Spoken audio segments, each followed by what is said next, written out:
Hello दोस्तों, welcome to Hindi code class. अब तक हमने इस e commerce microservice series में सब कुछ कंप्लीट कर लिया है एंड अब टाइम आ गया है इसके सारे बग एंड एरर को फिक्स करने का।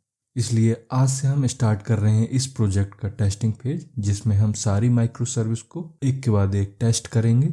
एंड टेस्ट करने के लिए हम यूज करेंगे यहाँ पे पोस्टमैन। तो चलिए शुरू करते हैं। अब डायरेक्ट पोस्टमैन के थ्रू कोई भी यूआरएल हिट करने से पहले हम सारी माइक्रो सर्विस की सारी फाइल चेक कर लेते हैं। हो सकता है कुछ ऐसी फाइल हो जिसमें हम एनोटेशन लगाना भूल गए हों, या टाइपो मिस्टेक हो, या फिर और भी किसी तरह का मिस्टेक हो, तो उसको हम पहले रिजॉल्व कर लेंगे।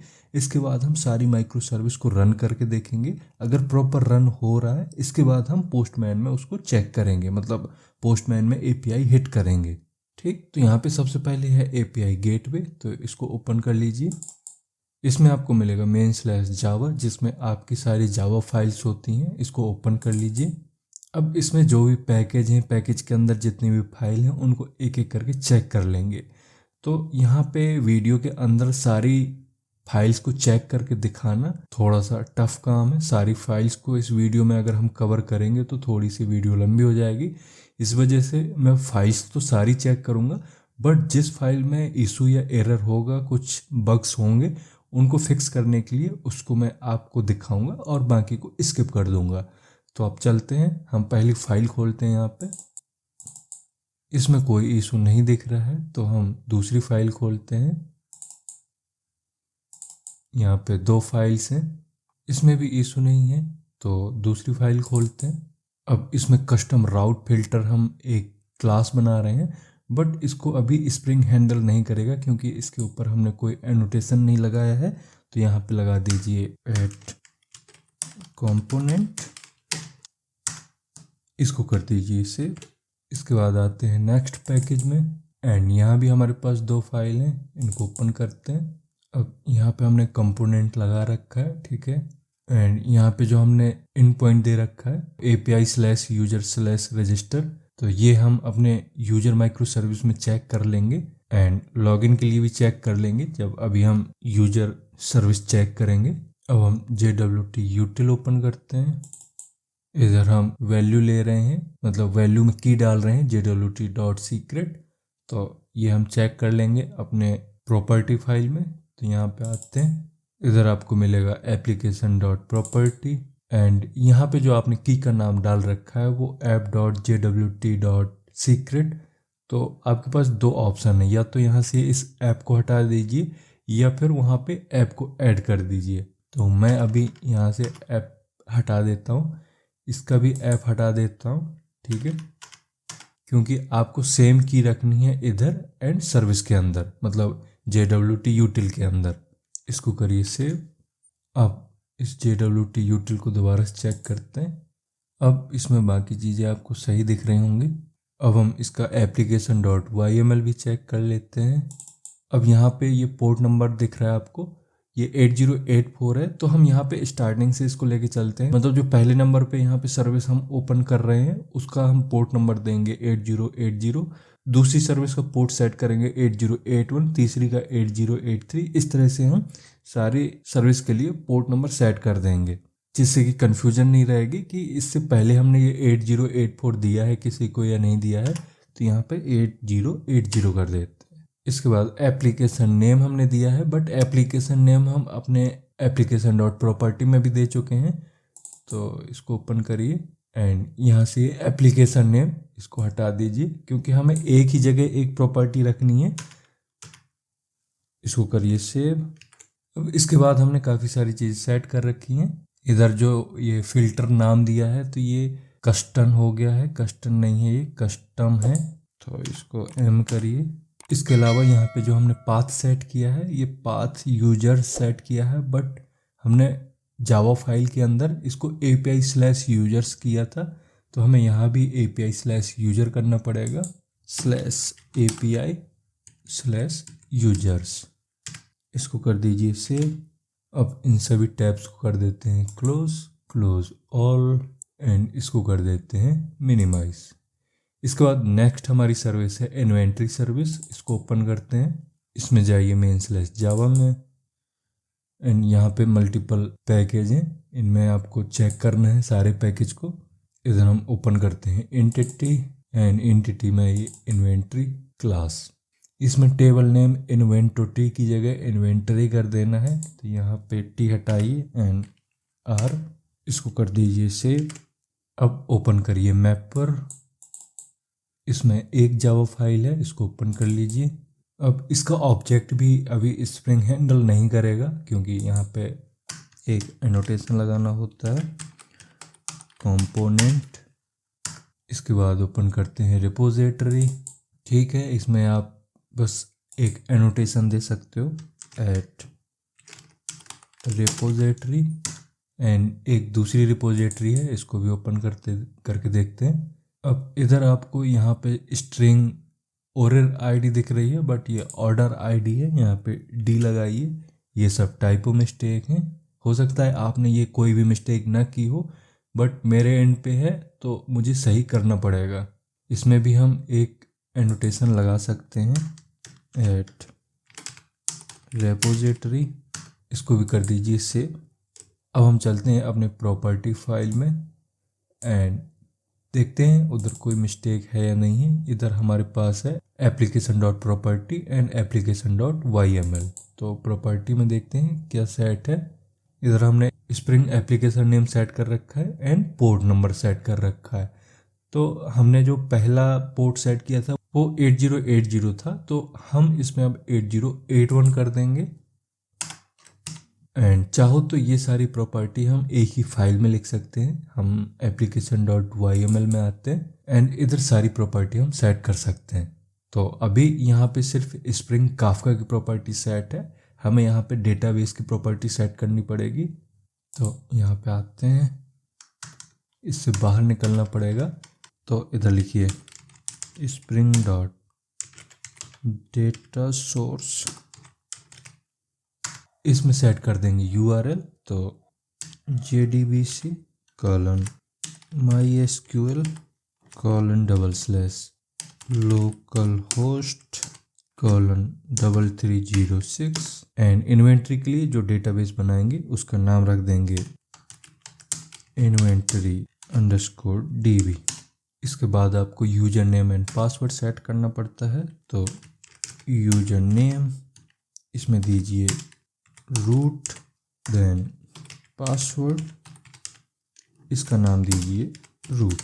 जो भी आपके डेटाबेस का पासवर्ड है वो सेट कर दीजिए। ठीक, तो इतनी कॉन्फ़िगरेशन आपको देनी होती है डेटाबेस के लिए। अब हम सेट कर देते हैं JPA को। तो इससे बाहर निकलिए, JPA.hibernate.ddl auto, इसको कर दीजिए अपडेट। इसके साथ ही सो SQL इसमें दे दीजिए ट्रू। ठीक, अब इसमें जो ये स्पेसेस हैं इसको हटा दीजिए। अब करिए इसको सेव। अब इन सारे टैब को कर देते हैं क्लोज ऑल एंड इस इन्वेंट्री सर्विस को भी यहाँ से मिनिमाइज कर देते हैं। अब नेक्स्ट है हमारा काफका कॉन्फ़िग। तो इसको ओपन करते हैं। इसमें सिर्फ एक फाइल होती है, तो इस फाइल को करते हैं ओपन। इसमें भी काफ़ी सारी मिस्टेक है। सबसे पहले तो यहाँ पे ये आपने लेटेस्ट लिख रखा है, इसकी स्पेलिंग सही कर लीजिए, लेटेस्ट है ये। इसके बाद यहाँ पे जो पोर्ट है वो पोर्ट नहीं पोर्ट्स है यहाँ पे, तो S यूज कर लेंगे। इसके बाद इधर देखोगे तो काफका की जगह काकपा हो गया है, तो इसको सही करना पड़ेगा। इधर लिखेंगे काफका। इसके बाद जो ये वॉल्यूम है, वॉल्यूम की स्पेलिंग आपको सही करनी है। यहाँ पे O होता है वॉल्यूम। इसके बाद हमने एक नीचे वॉल्यूम लिख रखा है, इसका भी A हटाइए एंड इसकी जगह करिए O। इसके साथ ही यहाँ पे जो आपने नेट नमी लगा रखा है, इसको नेट नमी नहीं बिट नमी करना होता है, तो ये भी टाइपो मिस्टेक है, इसको सही करिए बिट नमी। इसको कर दीजिए सेव एंड यहाँ से कर देंगे क्लोज। इसके बाद हम ओपन करेंगे ऑर्डर माइक्रो सर्विस को। तो इसे ओपन कर लीजिए, इसकी फाइल्स ओपन कर लीजिए। इसमें ओपन करेंगे हम कंट्रोलर में एक फाइल है, इसको ओपन कर लीजिए। अब इधर जो आपने यहाँ पे एंड पॉइंट सेट कर रखा है, ये API तो है बट ये स्मॉल लेटर में है, तो इसको API/ऑर्डर करिए, इसको कर देंगे सेव। अब सर्विस ओपन करते हैं, इधर ये इम्पोर्ट फाइल ओपन करिए एंड इधर देखते हैं कोई इशू है क्या। इसमें ये जो लाइन है, ये लाइन हम गलत सेट कर रहे हैं, इसको यहाँ से हटा दीजिए। अब लास्ट में आपको ओपन करना होता है प्रॉपर्टी फाइल, मतलब जहाँ पे आपने सारी कॉन्फ़िगरेशन सेट की है। तो रिसोर्स के अंदर आते हैं एंड यहाँ पे हम दोनों फाइल एक बार चेक कर लेंगे। इसमें पोर्ट नंबर 8083 है एंड एप्लीकेशन नेम भी सेट है। अब वाइएबल में चेक करते हैं, तो इधर हमने स्प्रिंग काफका को सेट कर रखा है। अब इसमें एक प्रॉब्लम यहाँ पे दिख रही है, ये कॉमन की स्पेलिंग, इसको सही करिए, इधर ओ करिए। इसके बाद हमें सेट करना होता है डेटा सोर्स। तो यहाँ नीचे आते हैं, डेटा सोर्स कॉलन URL, इसमें दीजिए JDBC colon MySQL colon /localhost colon 3306, then DB का नाम दीजिए order_db। देन आपको देना होता है user name and password. User name इधर सेट करिए रूट, देन पासवर्ड इसको भी सेट कर दीजिए रूट। इसके बाद सेट करना होता है आपको JPA, तो यहाँ पे लिखिए jpa.hibernate.ddl auto, इसमें सेट कर देंगे अपडेट। अब इसे भी कर दीजिए इससे। अब चलते हैं हम नेक्स्ट माइक्रो सर्विस के लिए, तो उससे पहले इसको कर देते हैं क्लोज एंड ये जो माइक्रो सर्विस है इसको कर देते हैं मिनिमाइज। अब है हमारी पेमेंट माइक्रो सर्विस, तो इसको ओपन करिए। इधर आप जाएंगे main/java में एंड ओपन करिए एंटिटी। इसमें जो आपने नेम दिया है वो लोअर केस में है, इसको करिए कैपिटल लेटर। अब इधर हमने पेमेंट का P कैपिटल किया है, तो सारी जगह हमें चेंज करना पड़ेगा, मतलब रेपो में, सर्विस में, हर जगह आपको चेंज करना पड़ेगा। अब इसके बाद जाएंगे हम अपने यूटिल वाली पैकेज में, इसको ओपन करिए। इधर भी कोई प्रॉब्लम नहीं है, एक बार सर्विस में भी चेक कर लेते हैं। इसमें जाएंगे रेजर पे वेब हुक सर्विस में। अब यहाँ पे ये वैल्यू एनोटेशन लगा रखा है, इसमें सेमीकोलन से पहले यहाँ पे कर्ली ब्रेसेस बंद करना ज़रूरी है। इसके अलावा और कोई मिस्टेक है क्या, इधर देख लेते हैं हम। इधर पेमेंट की स्पेलिंग गलत है, इसको सही कर लीजिए, पेमेंट, इसको करिए सेव। अब एक बार हम कंट्रोलर भी चेक कर लेते हैं, इसमें वेब हुक कंट्रोलर पे जाएंगे, इसमें सब ठीक दिख रहा है, कोई प्रॉब्लम नहीं है। अब पेमेंट कंट्रोलर भी चेक कर लेते हैं, इसमें नीचे आएंगे एंड इधर ये पाथ वेरिएबल लगा रखा है हमने। इसके बाद हमें उस वेरिएबल का नाम देना पड़ता है जो यहाँ से हम ले रहे हैं, तो ये है ऑर्डर ID, तो यहाँ पे हमें लिखना पड़ेगा ऑर्डर ID। इसके बाद यहाँ पे space and string order ID, इसी तरह से हमें इसमें भी करना पड़ेगा। तो यहाँ पे फिर से मेंशन कर दीजिए पेमेंट ID, और यहाँ पे ये जो आपने P लगा रखा है इसको करिए स्मॉल लेटर। अब जब इधर पेमेंट का P स्मॉल करा है तो इधर भी आपको करना पड़ेगा। अब इसको कर दीजिए सेव। इसके बाद हम DB को कॉन्फ़िगर कर देते हैं अपने प्रॉपर्टी फाइल में, मतलब हम जो फाइल यूज कर रहे होंगे इस रिसोर्स में, उसमें हम कॉन्फ़िगरेशन सेट कर देंगे। तो यहाँ पे हमारे पास दोनों फाइल हैं, YML भी है एंड application.property भी है। तो हमें YML में लिखना ज़्यादा इजी लगता है, इस वजह से हम YML में सेट कर देते हैं। यहाँ नीचे आएंगे,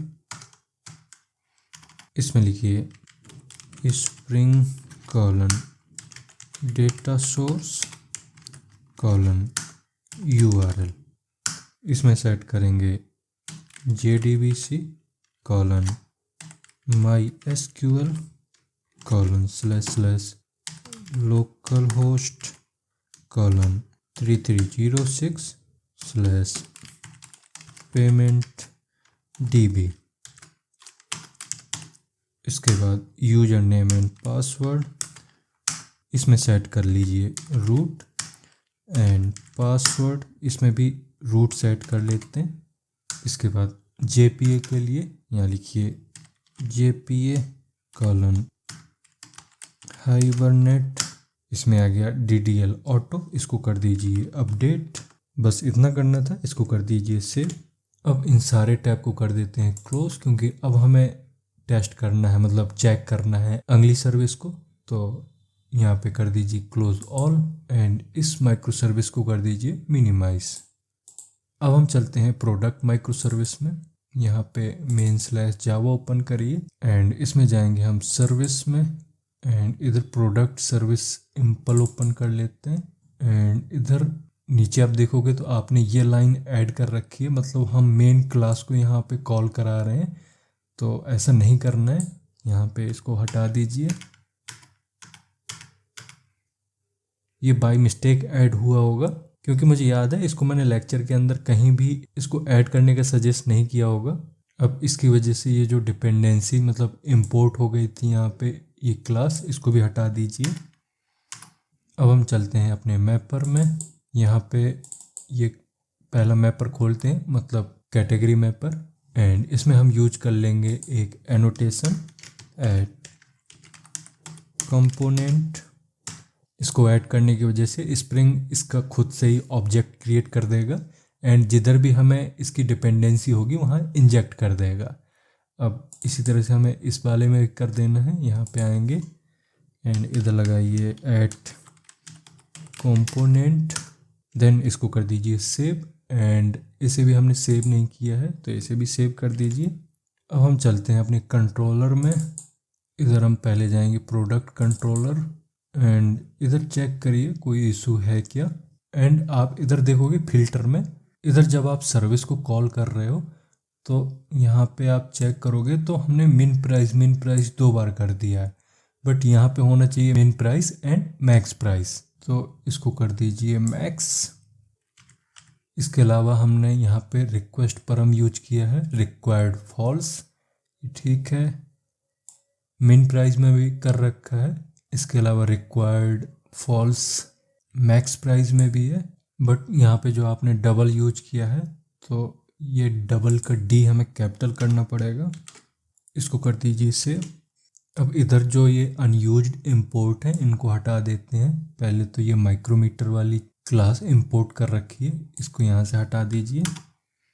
और दूसरा यहाँ पे हमने आयो एरर यूज कर रखा है, इसे भी हटा देंगे। अब इमेज सर्व कंट्रोलर में जाएंगे, इसको ओपन कर लीजिए।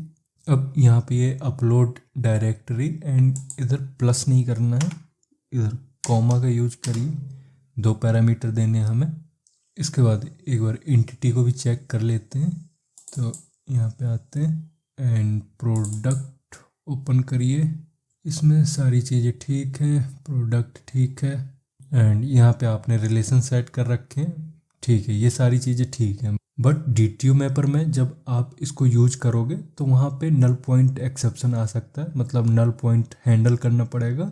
तो प्रोडक्ट मैपर दोबारा से ओपन करते हैं एंड यहाँ पे आपको थोड़ा सा चेंज करना पड़ेगा, इसको हटाइए एंड यहाँ लिखेंगे product dot get category not equal to नल।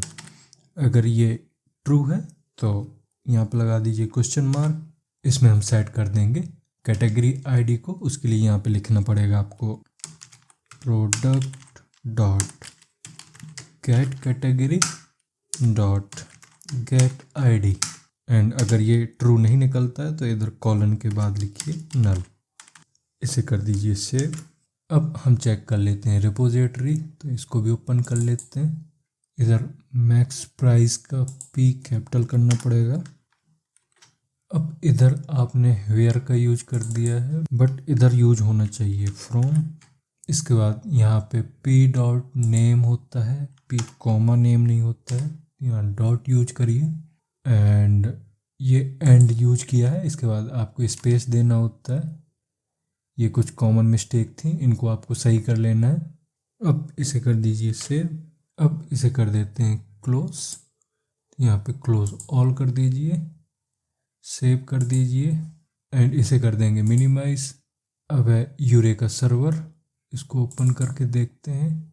इसमें रिसोर्स में जाएंगे and application dot properties and इसमें ये सुरेका हो गया है, सुरेका नहीं यूरेका होता है, यूरेका। अब इसको कर देंगे सेव, देन क्लोज भी कर दीजिए। अब हम जाएंगे अपने यूजर माइक्रो सर्विस में, इसे यहाँ से मिनिमाइज कर दीजिए। यह है यूजर माइक्रो सर्विस, इसमें main/java में जाएंगे एंड इधर ओपन करिए कॉन्फ़िगरेशन फाइल, ये रही कॉन्फ़िगरेशन। अब इसमें सारी चीज़ें ठीक हैं, बट यहाँ पे आपने 2 बीन बनाई हैं, तो एक में तो आपने ऐड बीन यूज कर लिया है, बट एक में आपने ऐड बीन यूज नहीं किया, तो यहाँ पे लिखिए ऐड बीन। अब जाएंगे कंट्रोलर में, यहाँ पे चेक करते हैं कोई इशू है या नहीं है। यहाँ पे लॉगिंग में गेट मैपिंग कर रहे हैं, बट ये होता है पोस्ट मैपिंग, तो इसको यहाँ पे कर दीजिए पोस्ट। ठीक है, बाकी चीज़ें ठीक दिख रही हैं इसमें, बट यहाँ पे ये जो ऑथेंटिकेशन इंपोर्ट कर रहे हो ये थोड़ा सा गलत पैकेज है। यहाँ पे ये जो ऑथेंटिकेशन है इसको हमें सही करना पड़ेगा, तो पहले इसको यहाँ से हटा दीजिए। अब आते हैं, कहाँ गया ऑथेंटिकेशन, ये रहा। अब इसको कर लेते हैं इंपोर्ट फिर से, तो ये सही पैकेज इंपोर्ट हो जाएगा। ये हमें चाहिए ये वाला security.core, इसको कर लीजिए इंपोर्ट। अब इसे कर दीजिए सेव। अब आते हैं हम DTO में, इधर लॉगिन रिस्पॉन्स DTO ओपन करते हैं एंड इधर कर दीजिए टिकन नहीं टोकन, वो आ जाएगा, इसको कर दीजिए सेव। अब चलते हैं सर्विस में, तो यहाँ नीचे आपको सर्विस इम्पल मिलेगा, इसको ओपन कर लेते हैं, यूजर सर्विस इम्पल। अब इधर आप देखोगे तो आपने रिक्वायर्ड आर्क कंस्ट्रक्टर का यूज किया है, बट इधर कहीं पे भी आपने फाइनल कीवर्ड का यूज नहीं किया। जब तक आप फाइनल नहीं बनाओगे इस फील्ड को, तो ये यहाँ पे डिपेंडेंसी इंजेक्ट नहीं होगी, तो इसको बना लेते हैं फाइनल। इसी तरह से यहाँ भी आपको फाइनल करना पड़ेगा। इसके बाद यूजर मैपर भी फाइनल चाहिए, देन पासवर्ड इनकोडर भी फाइनल हो जाएगा एंड ऑथ मैपर। ये एक्स्ट्रा स्पेस हो गया, इसको कम कर दीजिए। अब आएंगे हम यूटिल पैकेज में एंड ये JWT यूटिल ओपन करिए, इधर चेक करते हैं सारी चीज़ें ठीक हैं या नहीं है। अब यहाँ पे बहुत बड़ा बग है, क्योंकि यहाँ जब आप एक्सपायरेशन टाइम यूज कर रहे हो तो यहाँ पे सीधा आप न्यू डेट यूज कर रहे हो और उसमें एक्सपायरेशन MS सेट कर दे रहे हो, बट ऐसा नहीं चाहिए। हमें यहाँ पे पहले अभी का टाइम डालना पड़ेगा और उसमें ऐड करना पड़ेगा इस एक्सपायरेशन MS को। तो इधर डालिए नाउ, तो इधर डालिए नाउ प्लस, इससे जो भी नाउ में टाइम पड़ा है उसमें ऐड हो जाएगा ये JWT एक्सपायरेशन टाइम एंड वही सेट होगा एक्सपायरेशन में। तो अब यहाँ पे ऑलमोस्ट जितने भी बग एंड एरर थे वो फिक्स कर दिए हैं। अब नेक्स्ट लेक्चर में हम इसको रन करके देखेंगे एंड अगर उसमें भी कुछ एक्सेप्शन आता है तो उसे फिक्स करके फाइनल पोस्टमैन के थ्रू हम URL हिट करेंगे। तो अब मिलते हैं हम नेक्स्ट लेक्चर में। Thank you.